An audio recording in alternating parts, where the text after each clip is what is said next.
No sé, no sé si Néstor, si estás. ¿Qué digo? Lo de los métodos de transporte, ¿sí te acuerdas? Ah, sí.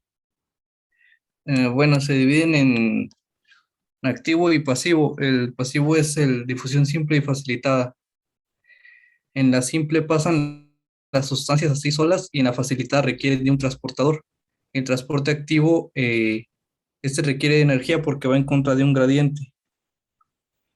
La pinocitosis es cuando la célula toma como que pedazos de o parte de la sustancia que está fuera de la célula y la mete. Y el paso directo es cuando hay daños en la membrana o en la célula que permiten el paso de sustancias. Así es, ya como mencionó Néstor, también estos transportes, los primeros tres o los de transporte pasivo, son a favor del gradiente, ya sea gradiente de concentración de solutos o gradiente de la carga eléctrica. Y el último, pues el activo, como es a contragradiente, ya vamos a necesitar la energía. En cuanto a las funciones de transferencia o intercambio entre el feto y la madre, que son las que vamos a estar viendo, vamos a ver que tenemos todos estos tipos de sustancias, que son muchas, y pues las resumimos pues, en estas pequeñas divisiones.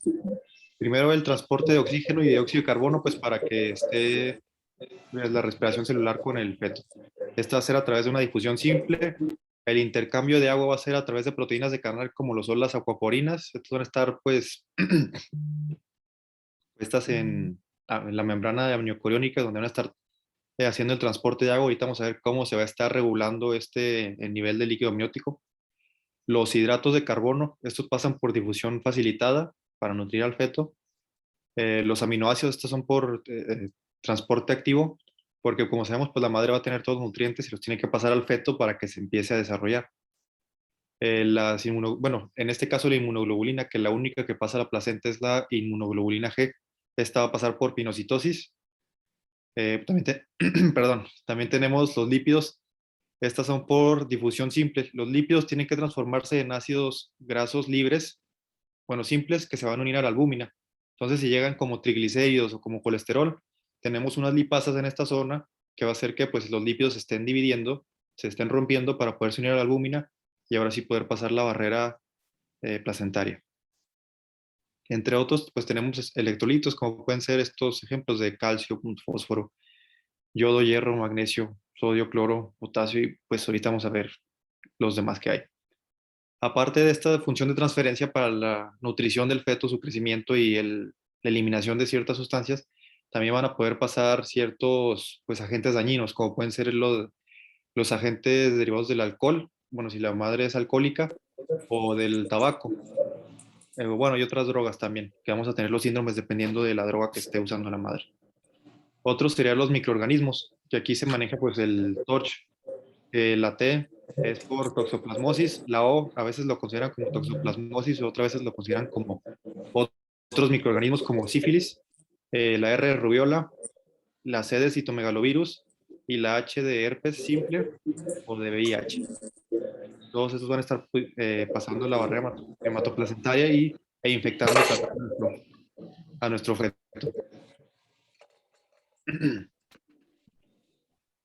Bueno, eso fue un poco de fisiología resumida. Ahorita vamos a ver lo demás en la siguiente clase. También vamos a tener lo que son las membranas ovulares y el líquido amniótico. En el caso de las membranas ovulares se dividen en dos. Esto ya lo habíamos visto un poco en la placenta, el amnios y el corion. Aquí pues ya tenemos representado el útero. Aquí pues, tenemos el amnios, que va a ser más interno, el corion y la decidua, que si recordamos es el endometrio del útero ya cuando está un embarazo presente. Tenemos la decidua basal, que es la parte donde se inserta la placenta. Tenemos la decidua capsular o decidua refleja, que es donde va a estar pues, el trofoblasto antes de llegar a la pared. Cuando sigue creciendo, esta decidua refleja o capsular se va a comunicar con la decidua parietal y se va a conocer como decidua vera. Entonces ya tenemos un poco de los niveles. Bueno, vamos a ver lo del corion. Esta es una membrana delgada que se va a poner en íntimo contacto ya sea con el amnios y con la decidua. Esta se va a originar a partir del trofoblasto, como ya vimos que era el recubrimiento del blastocisto, y esta se va a dividir en dos capas, una externa que va a ser un epitelio pues semejante al trofoblástico porque se deriva de este, y una interna que va a ser tejido conectivo. Entonces aquí tenemos un poco el corion. Creo que esta sería la parte externa del epitelio, y la interna es tejido conectivo, pero creo que aquí no se alcanza a ver, sería, bueno, los espacios en blanco, creo que no salieron bien. Y luego tendríamos la comunicación con el amnios que va a estar pues hacia profundidad. Bueno, aquí para reconocer las capas es el miometrio, la decidua vera o la parietal. Aquí tenemos un poco de decidua capsular, el trofoblasto que es parte del corion, y por aquí estaría el tejido conectivo, que es la parte profunda del corion.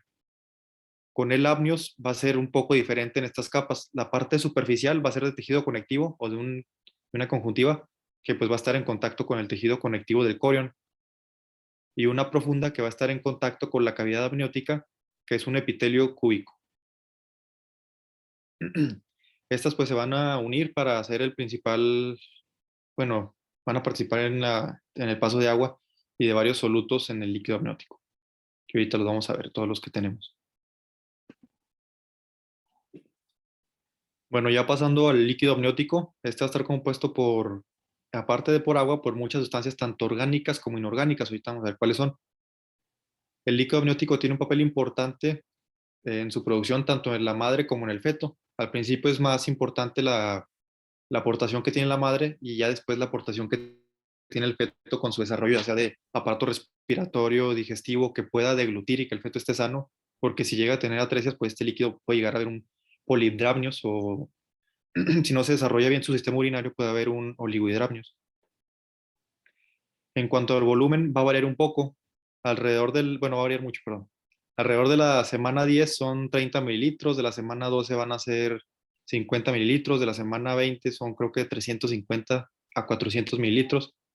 Ya un parto bueno, un feto de 34 a 36 semanas son alrededor de 700 a 1000 mililitros.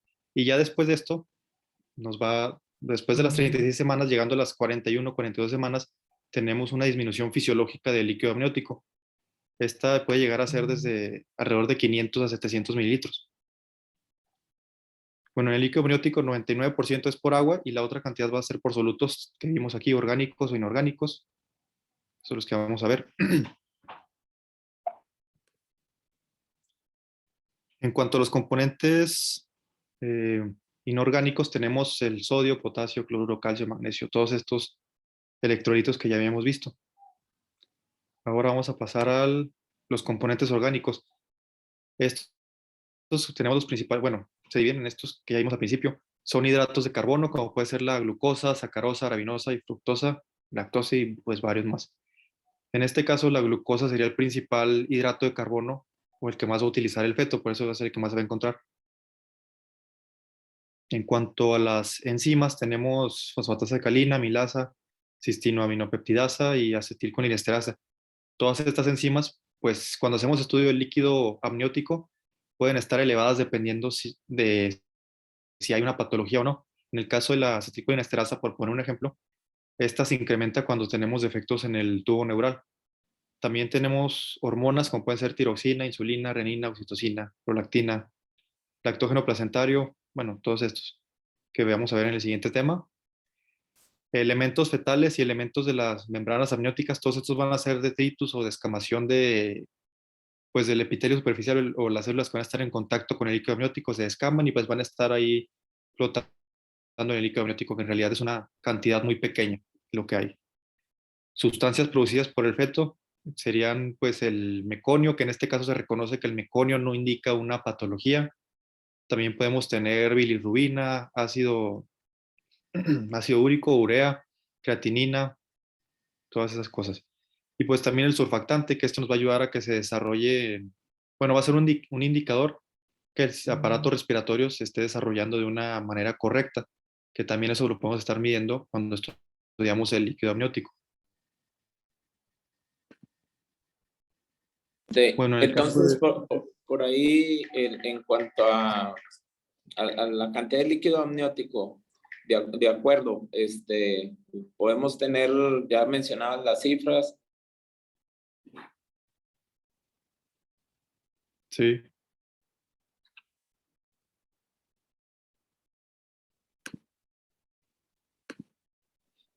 Hay quien lo maneja desde 500, de 600 a 800 mililitros, por ahí de 34, 36 semanas. 600 mililitros es alrededor de las 40 semanas. Y bueno, pues es importante manejar esos rangos. Obviamente, por encima de 1000, ya empezaríamos a hablar de una probabilidad de polidramios. Debajo de 500, ya estaríamos hablando de oligohidramios. Y por ahí, pues, luego conocer algunas de las patologías que nos pueden generar esto, ¿no? En el caso del polidramios, ya lo mencionabas tú, algunas malformaciones, ya sea tanto de tubo digestivo, renales, o bien también en aquellos embarazos múltiples, o incluso también en pacientes con diabetes gestacional. Y el oligohidramnios, pues que también puede tener múltiples causas, entre ellas la principal, que puede ser una ruptura de membranas que luego puedes pasar hasta desapercibida cuando es una ruptura muy pequeña. Y en fin, bueno, eso para tenerlo en cuenta ahí del por qué nos podemos encontrar estos cambios. Adelante. Ok. Bueno, ya continuando con el líquido amniótico, tanto su producción como su eliminación. Este va a ser un proceso dinámico y va a aumentar a lo largo de la gestación. Como es un proceso dinámico que dura una constante de 2 a 3 horas, lo mencionaba el libro, pero esta constante pues tiene que estar aumentando su eliminación y producción porque pues el líquido va aumentando de volumen, pero este proceso de recambio total del agua lleva siempre alrededor de 2 a 3 horas. Al inicio de la gestación, cuando todavía tenemos un embrión, el líquido amniótico se va a estar produciendo por parte del líquido intersticial de la madre, que va a pasar a través de la membrana amniocoriónica, que fue las capas que vimos ahorita. El cordón umbilical también va a tener una participación en este recambio, ya sea tanto como para producción como para absorción, porque pues tienen que mantener cierta homeostasis en el nivel o el volumen adecuado del feto. Entonces, si falta un poco, pues va a secretar un poco de líquido, si sobra, pues va a absorber. Se menciona en valores que es alrededor de 40, 50 mililitros lo que puede hacer de recambio.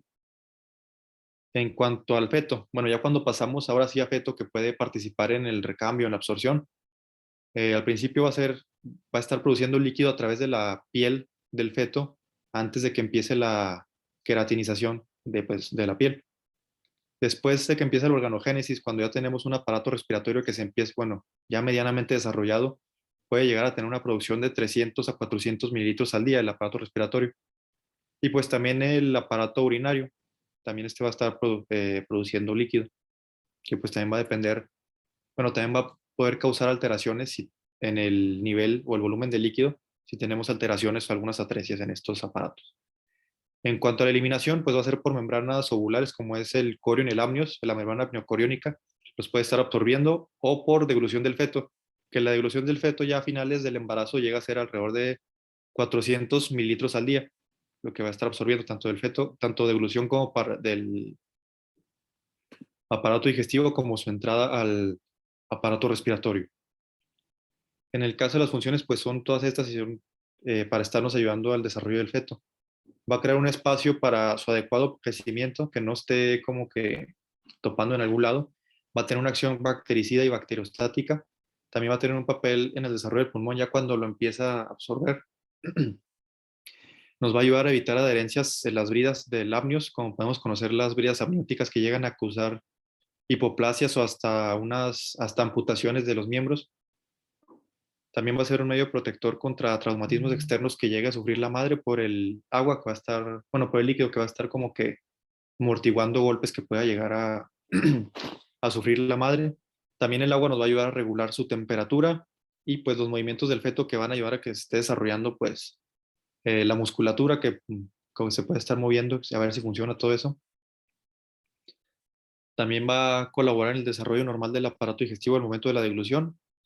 y pues se menciona, no está muy bien comprobado, pero que puede inducir el parto tanto de forma fisiológica como de forma patológica, cuando llega a disminuir el líquido amniótico. Por ejemplo, si se rompe la fuente o algo, bueno, cuando se menciona que se rompe la fuente, que se rompe la barrera amniocoriónica y se libera el líquido amniótico, esta disminución lo que hace es provocar el parto, igual cuando disminuye el líquido amniótico en un proceso patológico, pero aún no se menciona muy bien a qué se debe exactamente. Bueno, y ya para terminar todo el tema, pues tenemos un poco de la correlación clínica de todo lo que hemos visto. Podemos llegar a medir el volumen del líquido amniótico por el índice del líquido amniótico, que en este caso un índice de líquido amniótico menor de 8, pues sería oligohidramnios. Todo esto se mide con la edad materna, y pues con los cálculos que tenemos aquí, pero pues yo supongo esto lo vemos más adelante. Y otros serían estudios que tenemos, toma de muestra de líquido amniótico, y luego vamos a ver qué cantidades tiene, ya sea de enzimas o de surfactante, dependiendo de lo que se esté estudiando. Y pues ya sería todo, doctor. No sé si quiera agregar otra cosa. No, de acuerdo. Muy buena presentación. Bueno, por ahí nada más, creo que me habías dicho que habías enviado la presentación y las preguntas, ¿verdad? Las preguntas, doctor. La presentación, no sé si fue por WhatsApp o por email, o los dos de función. Sí, no, mándamela por WhatsApp y de las preguntas, ¿a qué correo me las enviaste? Las preguntas se las mandé por WhatsApp también ya. Ya se las había mandado Ok. unos 3 días. Entonces ya por ahí lo checo. No, la verdad, felicitarte, muy buena presentación. Entonces, para ganarle tiempo al tiempo, cuando vamos con la presentación de Iñaki, les vuelvo a comentar todo esto de prácticamente es que tenemos que aprendernos tal cual es. O sea, realmente aquí no podemos más que correlacionar esa fisiología que ocurre con la función de la placenta, pues con las patologías, ¿no? Que lo vamos a ir relacionando a medida que vayamos viendo temas más clínicos.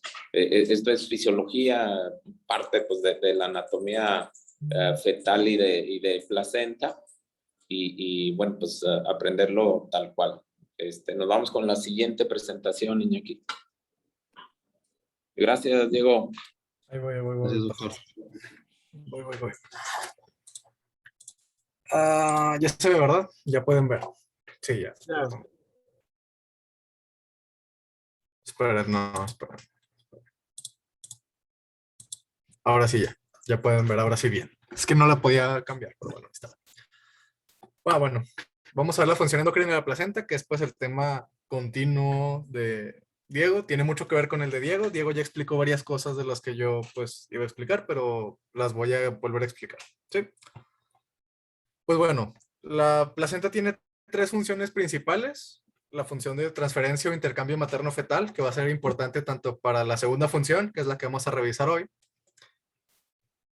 que es la función secretora, que pues es la función endocrina por medio que va a producir distintas hormonas y proteínas, que varias hormonas son proteínas, como vamos a ver más adelante.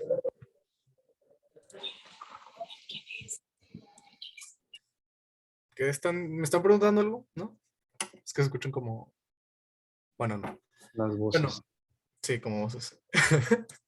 En la placenta ocurre pues la comunicación entre la madre y el feto, pues por medio de estas interacciones de transporte, como ya nos explicó Diego, por lo cual pues la placenta recibe precursores y sustratos de la madre y va a transformarlos en otras sustancias que van a ocurrir en este lugar, la biosíntesis, y una vez elaboradas pues van a pasar a la circulación fetal y a la maternal. O sea, no solo va a ser de la madre al feto, sino que la placenta va a ser como una especie de intermediario que va a regresar sustancias a la madre, va a dar sustancias al feto y aparte va a mandar señales del feto a la madre y de la madre al feto, ¿sí? Generalmente, la mayoría de estas hormonas se va a producir en un inicio en el sincitio tronfoblasto, que es el lugar donde se van a producir tanto las hormonas proteicas como las esteroideas. ¿sí? La placenta también produce otras hormonas, también produce otras sustancias como la activina, inhibina y otras proteínas. En el citotrofoblasto se van a generar otras hormonas que les voy a decir un poco más adelante. Y pues aquí vemos que en el citotrofoblasto va a ser el lugar de principal producción de hormonas de la placenta. Y pues ahí tenemos un precursor, que es el colesterol. Bueno, dentro de este grupo de hormonas placentarias tenemos tres principales grupos: las hormonas proteicas, las esteroideas y las placentarias. Bueno, que estas proteínas, hay dos tipos de proteínas placentarias: las que son exclusivas del embarazo y las que son no exclusivas del embarazo, pero eso se los voy a explicar más adelante, casi al final de la presentación. Y aquí tenemos un esquema que básicamente nos menciona cuáles son hormonas proteicas y cuáles son hormonas esteroideas, ¿sí? Las gonadotropinas, las somatotropinas, la tirotropina y la corticotropina van a ser principalmente hormonas proteicas.